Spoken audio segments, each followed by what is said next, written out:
Hello, everyone, and welcome back to the Halcyon Herald. I am your host, Zero Skill Famine, and today our guest is the Bedrock Warrior himself, Megaverse. Hey guys, what's going on? My name is Megaverse. You can find me at twitch.tv/Megaverse. I'd say I'd be streaming Spellbreak, but sadly it's down right now. But hey, once it comes back up, daily Spellbreak streams. I'm a Stoneshaper one trick basically, with just over probably 900 games on Stoneshaper, 700 wins. And yeah, thank you for having me on the show. All right, we're glad you could be here, man. So, as you heard from Mega, we are going over and dissecting the Stoneshaper class. How would you describe the class as like an overview, and how would you want to play it? I'd say the overview of the Stoneshaper class is a low mobility, high damage, just tank. That's what I feel like the class, when it was designed, was supposed to be. After a bit of nerfs, maybe the tank option, not so much, but it's definitely the low mobility, high damage class that honestly new players should probably get into. How I feel like, so you asked how I felt the class should be played, right? Yeah, like aggressive, passive. Like, how would you think it would be best utilized? Definitely more on the passive side. A good Stoneshaper would probably be able to reposition very well, and just delay a fight as long as possible so they can maximize their sustain. Okay, it's definitely interesting to hear because a lot of people that I hear when they talk about Stoneshaper, they usually refer to it as a high aggressive style class. I feel like that's definitely a misconception that hopefully when the game is released, good Stoneshaper players can disprove. The class itself, while a lot of people say it's spammy, because it can be, on the higher level, it's very sensitive almost. You have to be aware of what's happening around you, and you can't just hold down left click against good players, it won't work. So you constantly have to be disengaged, and you constantly have to be moving around and watching out your for your surroundings and what's happening. All right. When it comes to a Stoneshaper's matchups, what gauntlets do you love to go up against, and what gauntlets are you almost afraid to go up against? Like, what are Stoneshapers do best and worst against? Well, that's a tough one.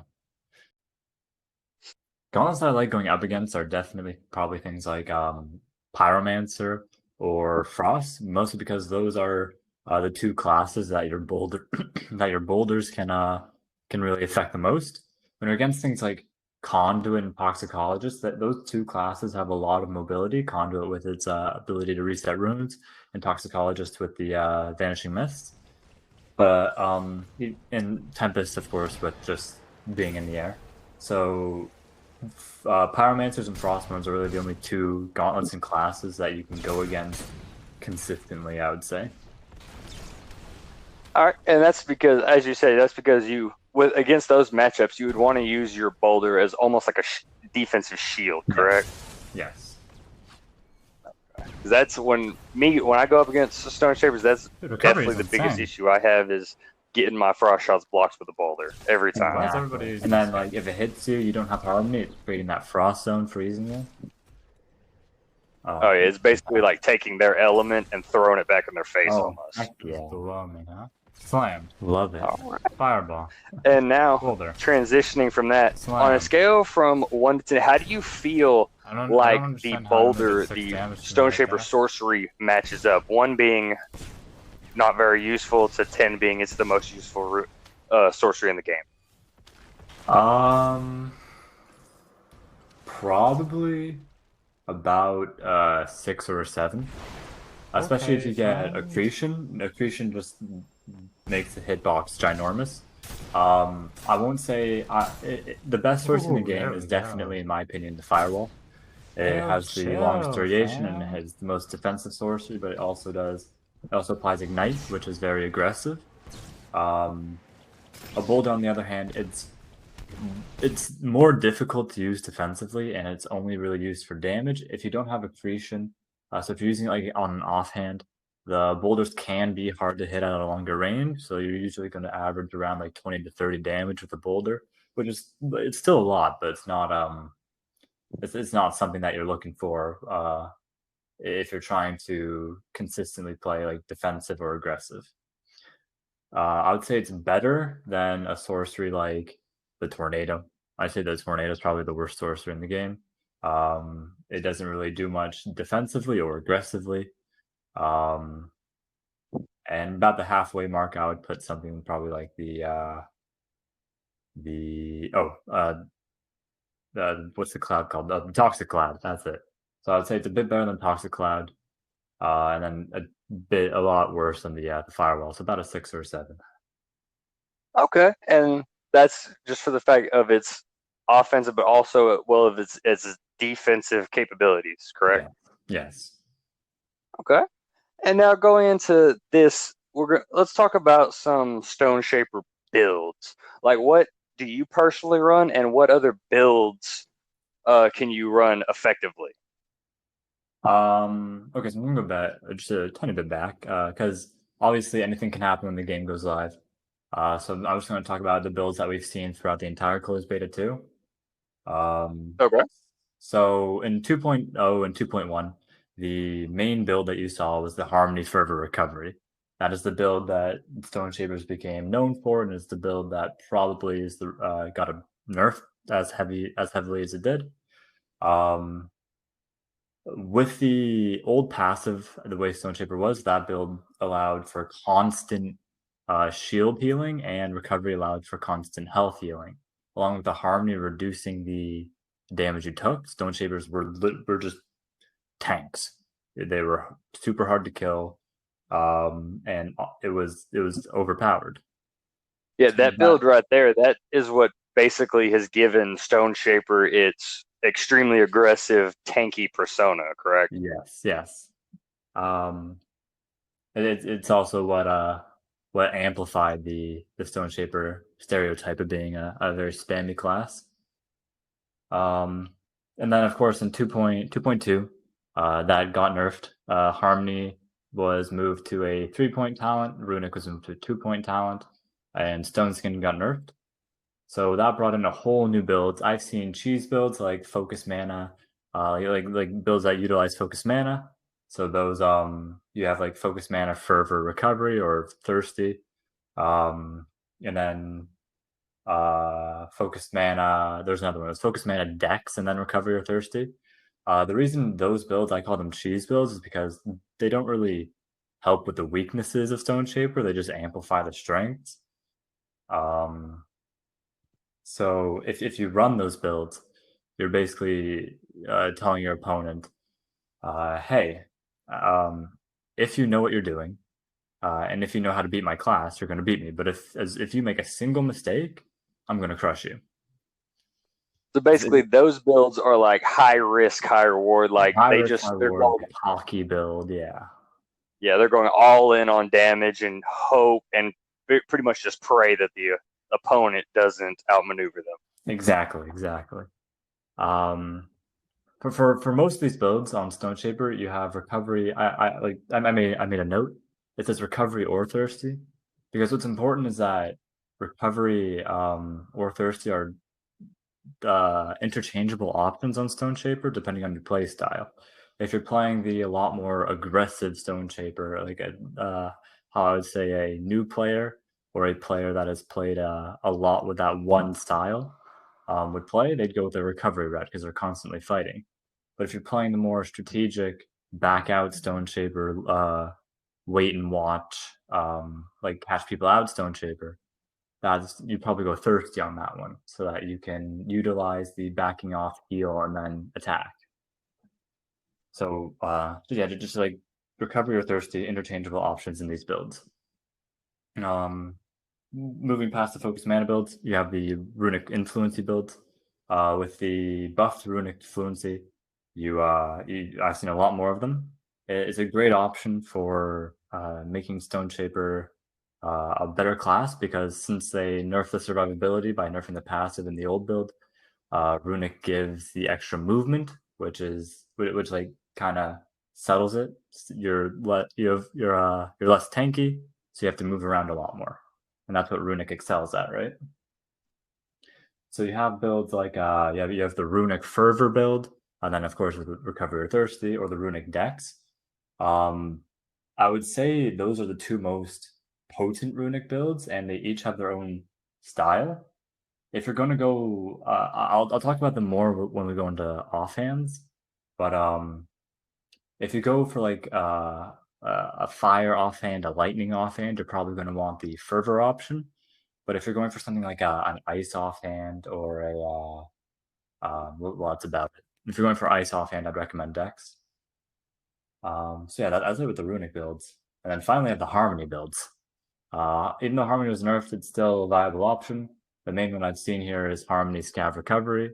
It's keeping the survivability of the recovery and the less damage from Harmony. And then Scav is like, you could say it's a fine option instead of Fervor, since the Harmony nerf. But in my opinion, Scav is a bit of an iffy talent. So instead of running Scav, I might run Dex, which is also a 1-point talent, and it allows you to move around a lot more. And those are the main builds I've seen run on Stoneshaper.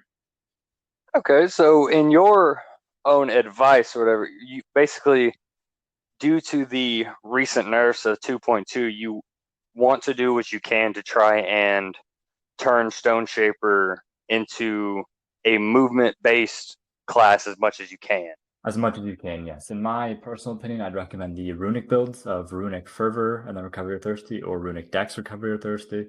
If you're a new player and you're not used to CC yet, like the Frost Freeze or the Conduit Zaps, I would probably start with the Harmony builds, but then as soon as you get used to them, move to the Runic builds as soon as possible. They are a lot more competitive. And they're the most consistent classes you'll find in game for Stoneshaper. All right, that's definitely some great and very different style builds. Some of those builds I haven't even seen before, so it's definitely interesting to hear that there actually are people running these certain builds. Yeah, Tiger was the one who showed me. I think it was so during Tiger X, he's a big Spellbreak streamer. He plays Stoneshaper a lot. He showed me Runic Dex Recovery, and then I slowly edited that. I started liking Thirsty more, so I became Runic Dex Thirsty, and then I started running Fire offhand a lot more, so I changed that Dex into Fervor, and that's where my current build sits. It was Runic Fervor Thirsty. All right, and now going to the movement, how to change Stoneshaper into a movement-based class. Let's move on to runes. What top 3 runes would you you think would change the game for your Stoneshaper? It's definitely going to have to be the in-combat movement runes. Stoneshaper is the only class that, well, you could argue Frostborn, but Stoneshaper is basically the only class, in my opinion, that doesn't have any horizontal mobility at all. They only have the bedrock vertical mobility, right? So in a game of projectiles, if a class cannot move, it's gonna have a hard time competing. That's why you need to take something like Dash, Spring Step, or Shadow Step. Dash has the lowest cooldown. Well, Spring Step has the lowest cooldown, but Dash has the lowest cooldown for the horizontal mobility. And then I'd say Spring Step would be the second best after Dash because it has a tiny shorter cooldown. And you're really looking at the short cooldown runes and the ability to just instantly gain height or lose height because Spring Step is the 2-part. It goes up and then it goes down. It's fantastic. You can easily dodge projectiles like frost shots or fireballs, and it comes in very clutch with a super short cooldown. And then I would say the final, third one would be Shadow Step. It has like double the cooldown of Dash or Spring Step, so I wouldn't really recommend it.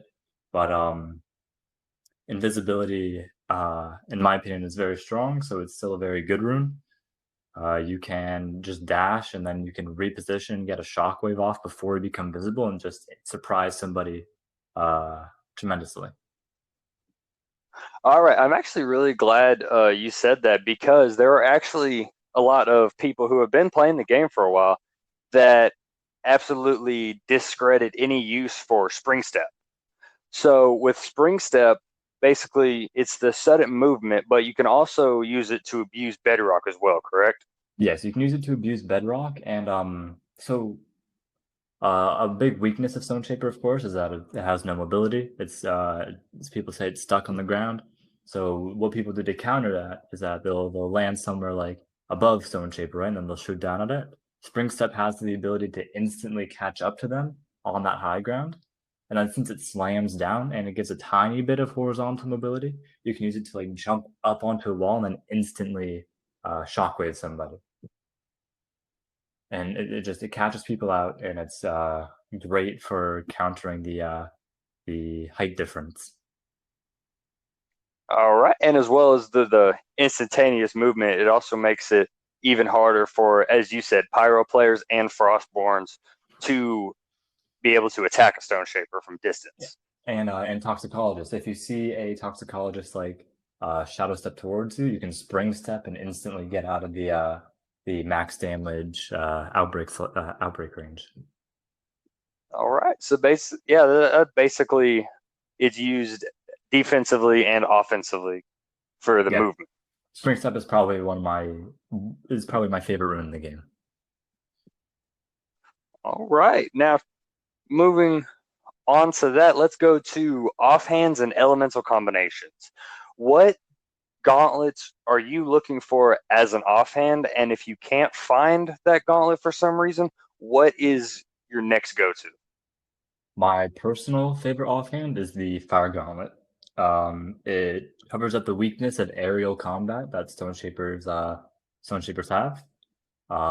It is a easy to hit projectile. It does tons of damage. And paired with the Fervor build, you can just get those fireballs off. You can go like fireball, fireball, and then the person lands on the ground and you shockwave them. If I can't find the Fire Gauntlet, the Frost Gauntlet works just as well.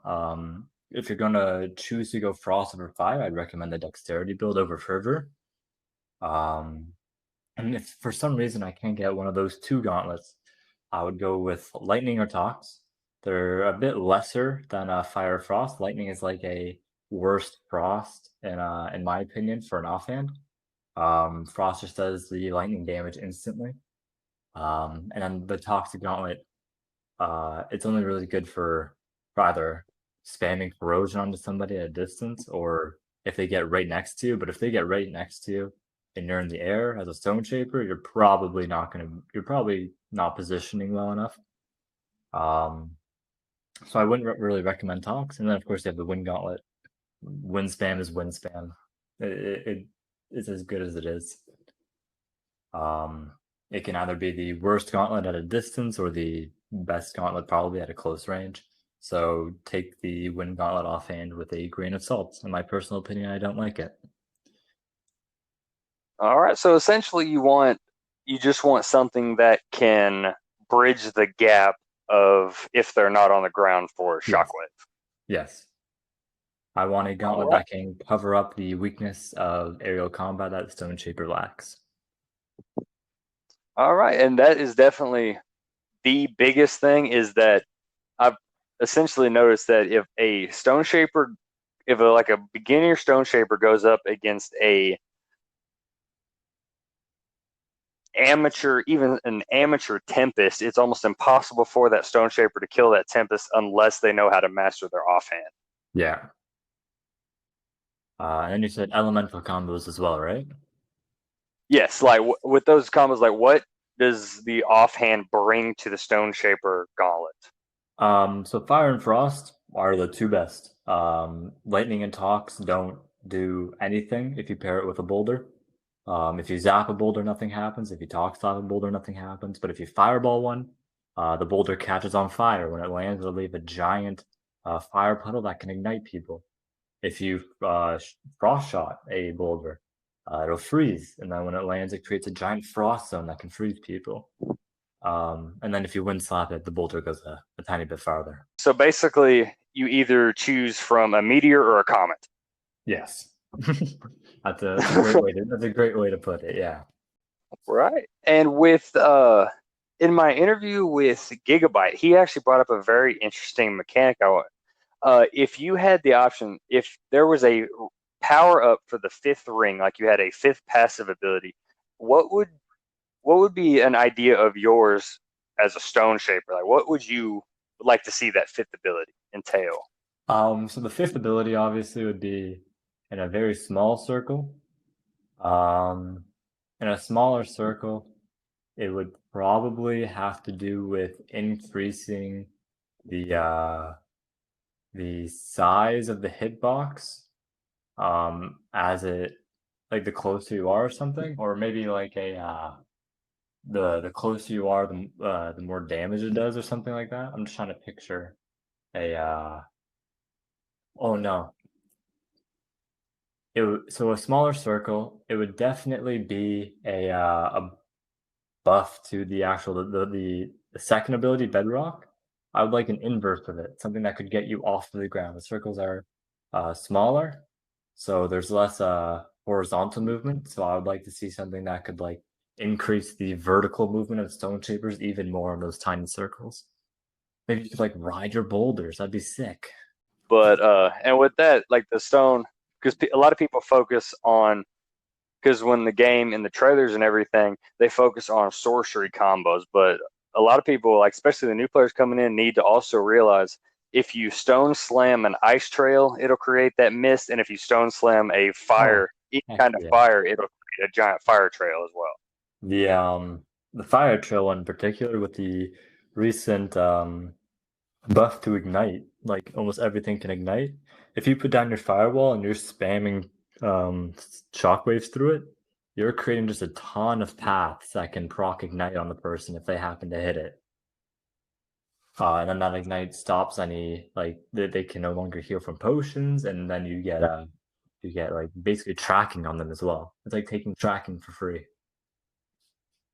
Yeah, and essentially with that combo, it also makes it impossible for a Frostborn to be able to engage on you, as well as makes it hard for a conduit to be able to see you through the firewall well enough to hit you. Exactly. Yeah, and it also stops toxic slaps. Like so I play Chariot a lot. That's what it's called. Stone and Fire is called the Chariot of Fire. Um, Coming against a toxicologist player, I just put down that firewall, and unless they throw their sorcery at me, there's basically no way they're gonna get an outbreak slap on me. They either have to waste their toxic cloud to get rid of the firewall, or they just can't hit me at all. All right. And currently in the state that CB2 left out on, how do you feel that Stoneshaper sits amongst the other gauntlets? Amongst the gauntlets or the classes? Well, like I'm at the classes. Like, The what do you class. feel like the Stoneshaper fits among the classes with the as when CB2 left off? Honestly, I wouldn't say Stoneshaper is a bad class, but I would say it's one of the worst classes that was in the game at that point in time. Um, I don't think any of the classes at the end of CB2 were bad. But if I had to rank them, I would probably put like Conduit, Pyro, and then Toxicologist, and then maybe Tempest or Stoneshaper interchangeably, and then Frostborn at the very bottom. So I would say it's like middle to low tier class. Um, but I would not say it's a bad class at all. All right. And with the how the passives and everything ended up, what are your hopes for the future of the Stoneshaper class? My hopes for the future of the Stoneshaper class. Yes. I would honestly like a massive change. Stoneshaper is not one of the most engaging classes. Compared to all the other ones, Stoneshaper doesn't affect the base gauntlet at all. You have like Frostmourne, which creates a frost trail after you shoot. You have Pyromancers with Combust. Tempest all of a sudden can now Wind Hop. Toxicologists leave puddles, and then Conduits have a damage mod that massively like ranks it up. And then if they use their sorcery, all of a sudden they don't use mana at all. But Stoneshaper doesn't do much with the actual base gauntlet. It gives you an extra sorcery, and it affects the sorcery more than it affects the actual spell. And I don't think that's how a class should be built. I think it should be affecting the spell a lot more than the sorcery. All we have is Bedrock, which makes us crash down to the ground. But when I was playing Pyromancer as well, I would take Stone Offhand, and honestly, it didn't feel any different than playing Stoneshaper.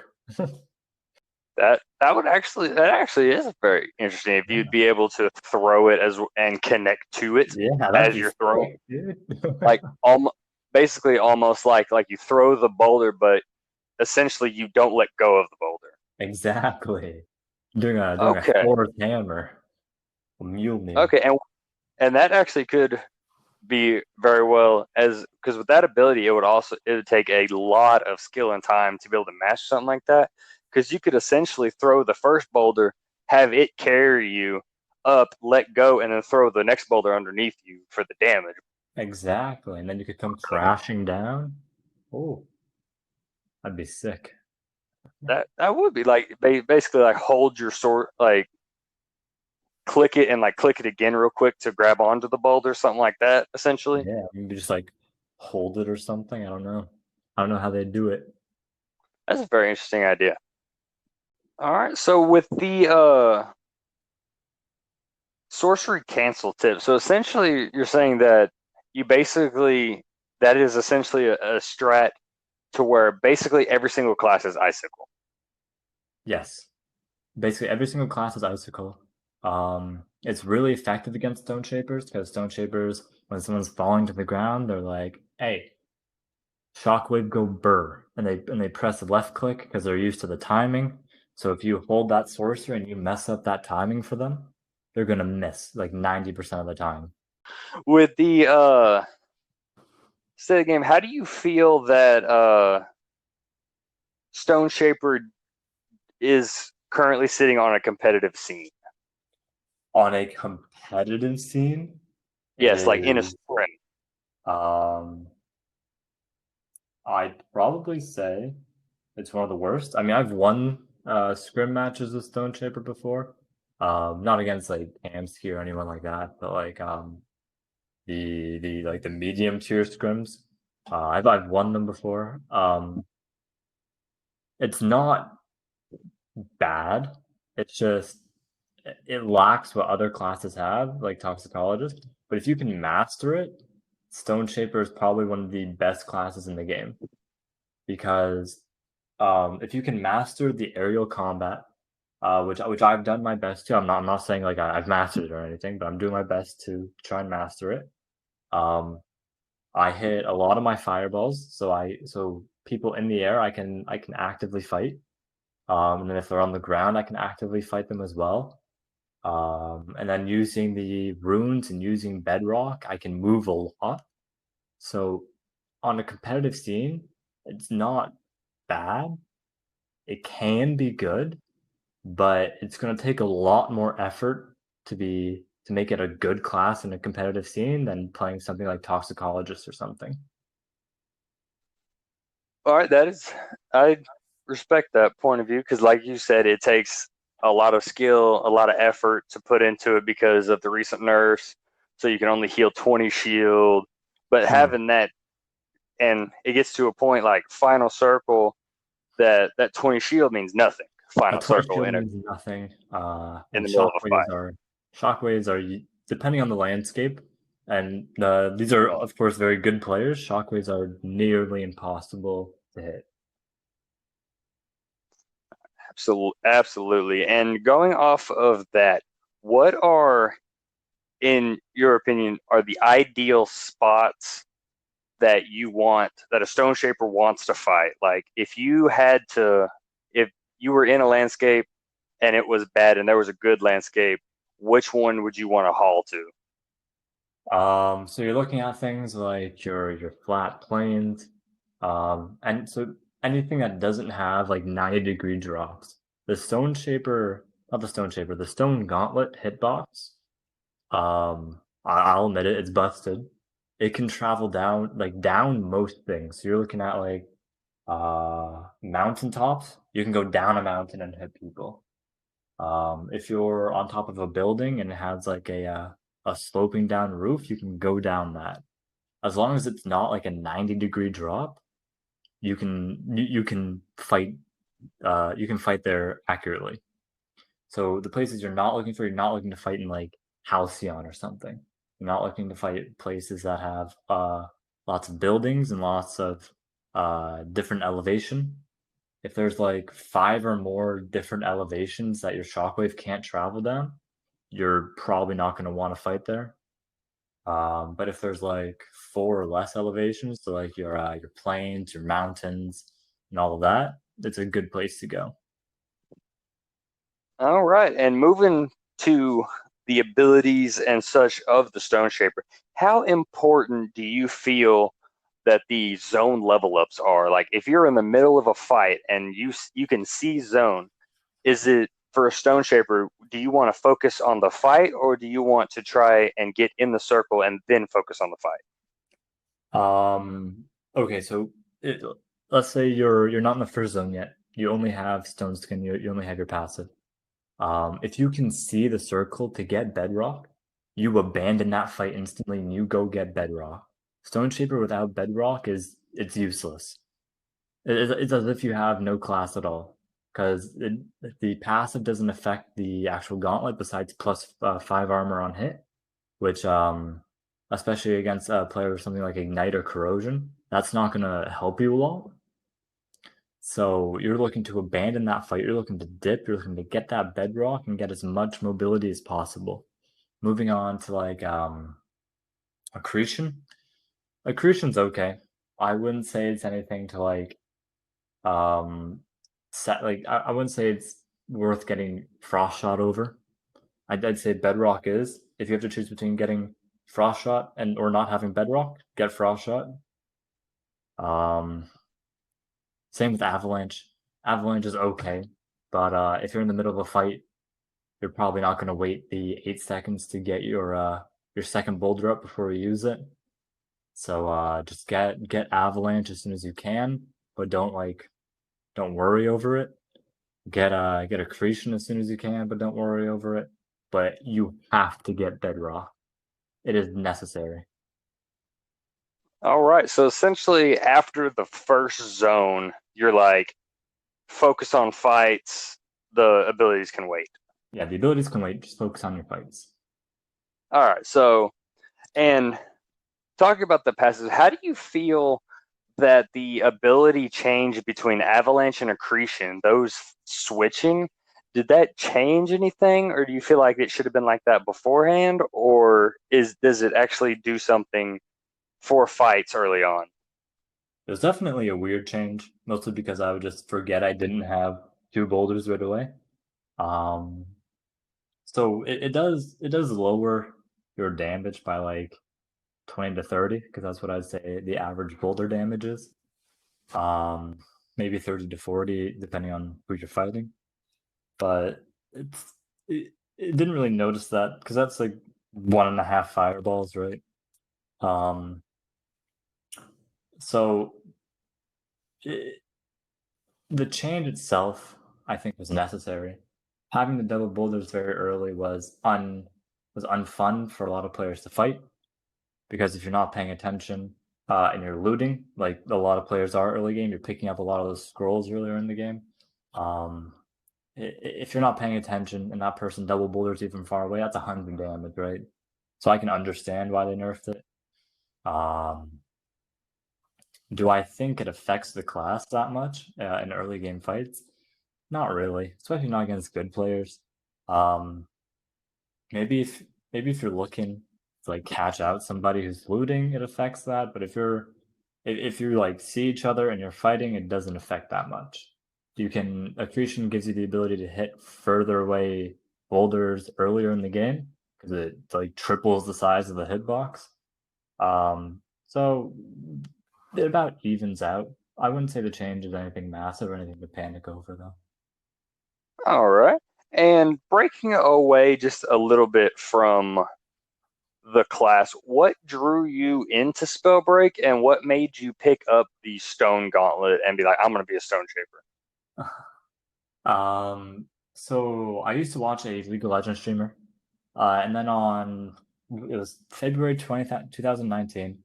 As soon as the Spellbreak NDA dropped, he streamed Spellbreak for the first time, and I was like, "Whoa, this game looks sick."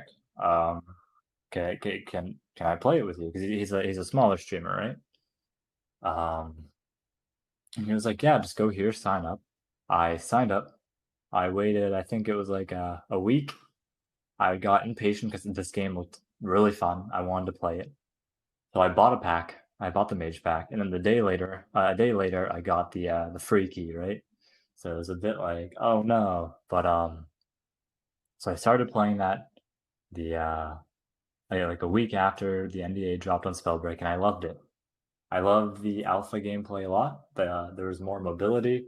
I like the dual class system, although it was a bit the loot system was a bit confusing for me. Um, I was not very good in alpha. I wasn't good at all, but I had a lot of fun with it. What made me quit Spellbreak in alpha was was DF became meta, and like 3/4 of the lobby would be running DF. And as a new player whose movement wasn't very well, that like wasn't very good, that just was not fun.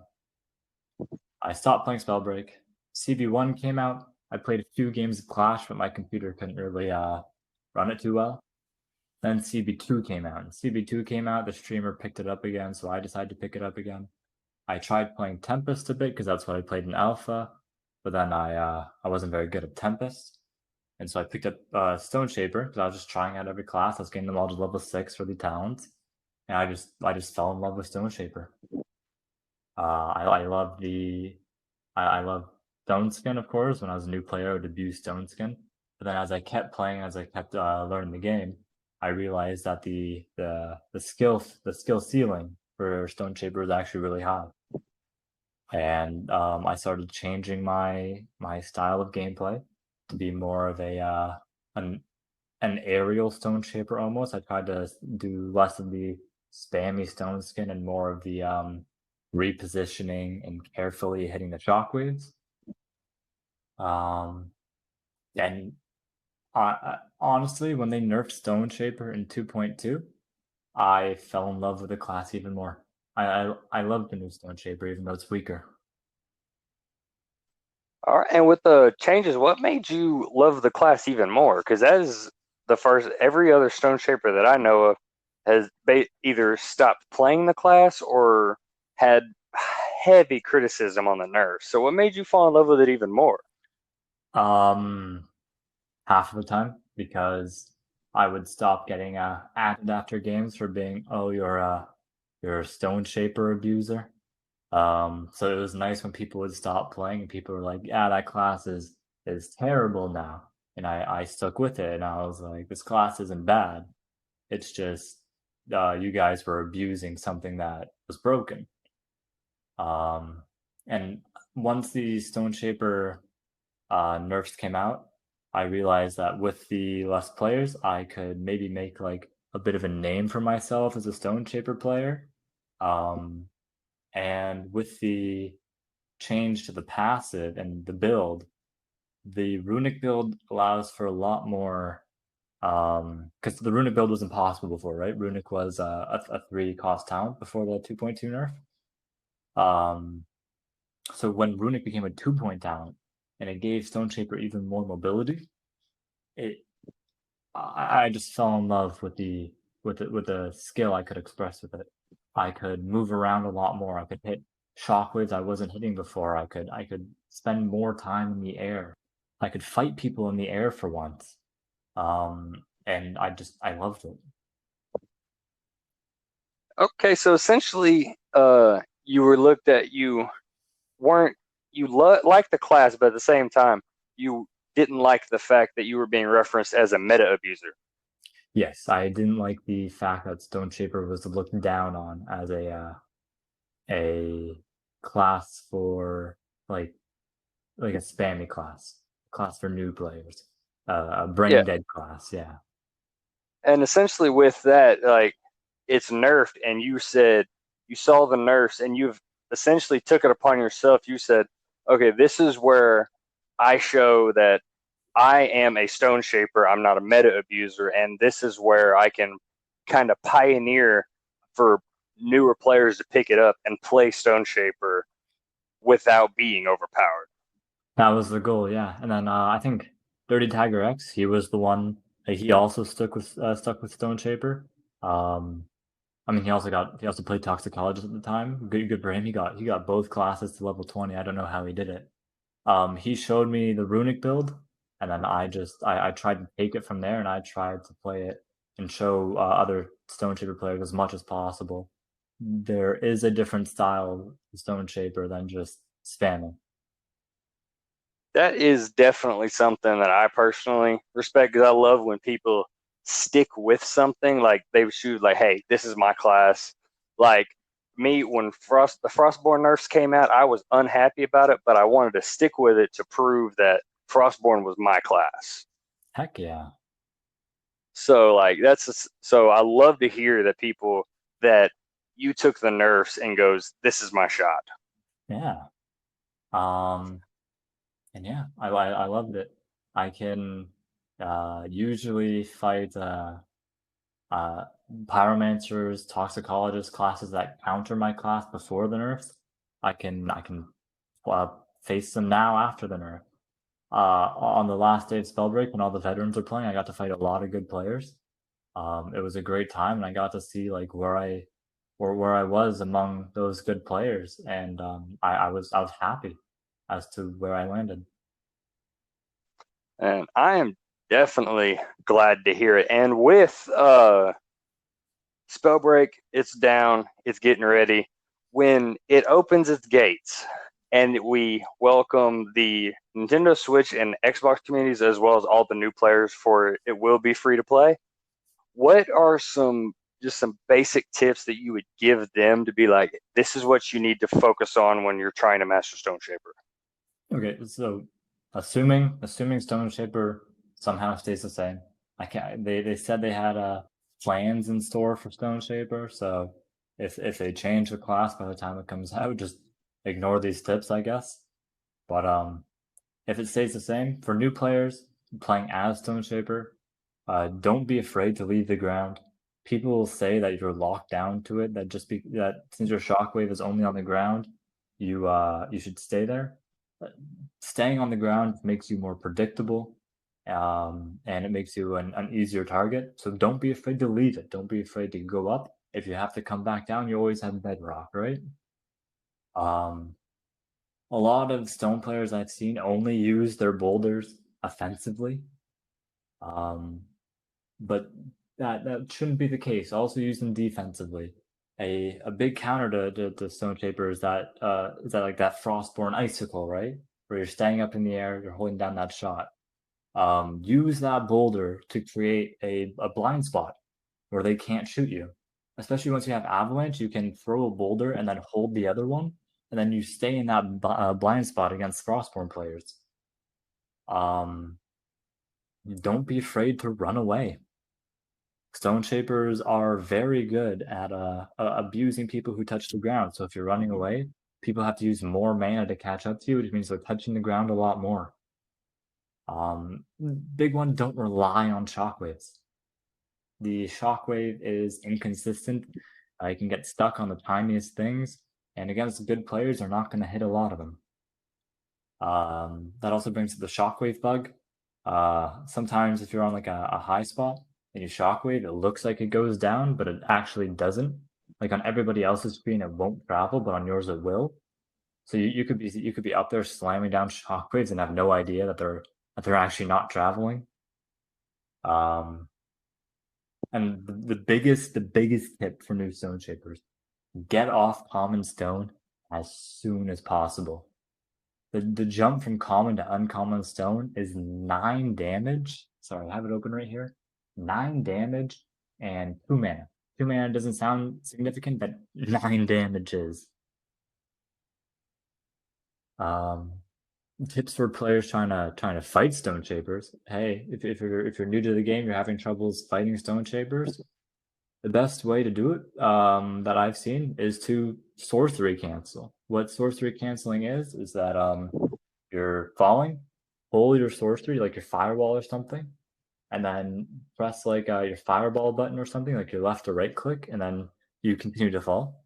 So if a shockwave's coming, you hold that sorcery just above the range, and then you let go of it. You dodge the shockwave damage, and then you can jump back up before they get another one off. Um, Try to change your elevation as much as possible, and don't underestimate shockwave damage. All right, and with the I also wanted to go back and emphasize the when you said don't be afraid to run away strat with that specific thing, because I know a lot of players are going to take that out of context, and new players are going to be like, "Whoa, running away." Essentially, what you'd want to do is when you're running, basically look back and basically like throw a shockwave or two behind you when they hit the ground, almost like a Yeah, gorilla hit and run strategy, almost. exactly. Yes.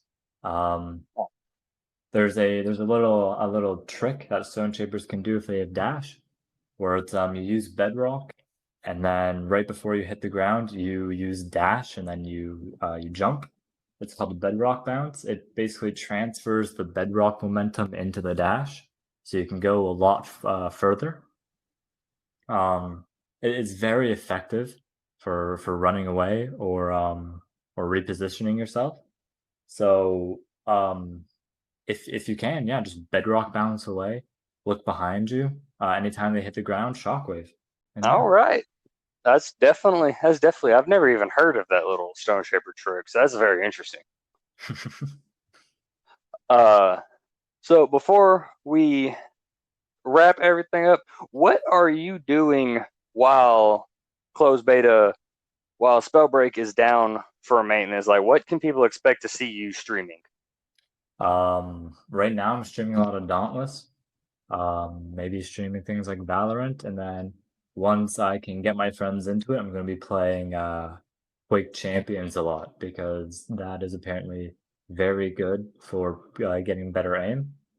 I'm going to be doing that as much as possible. I'm going to be playing a lot of Quake Champions. All right. So kind of breaking away from the battle royale just a little bit. Yeah, especially because I believe it's been confirmed that Clash, the 5v5 game mode, will be coming back on launch. Don't quote me on that. I could be wrong, but I believe it has been confirmed. Um, so if that does come out, I'll probably be playing a lot more of that than battle royales. I don't really like battle royales, but the way Spellbreak fighting worked, I loved it too much to not play it. Yeah, Gigabyte in actually our last interview made the comment that a lot of people that aren't a fan of battle royales love Spellbreak for the simple fact that Spellbreak does not feel like a battle royale. Exactly. That's perfect. He put it perfectly. All right, and I think that wraps everything up. It was great time having you on, picking your brain about Stone Shapers, getting your thoughts on what a lot of people considered an overpowered, now pretty much a useless class. I'm really glad to have your input on Hey, it. thank you so much. All right. And everyone, we will see you in the Hollow Lands.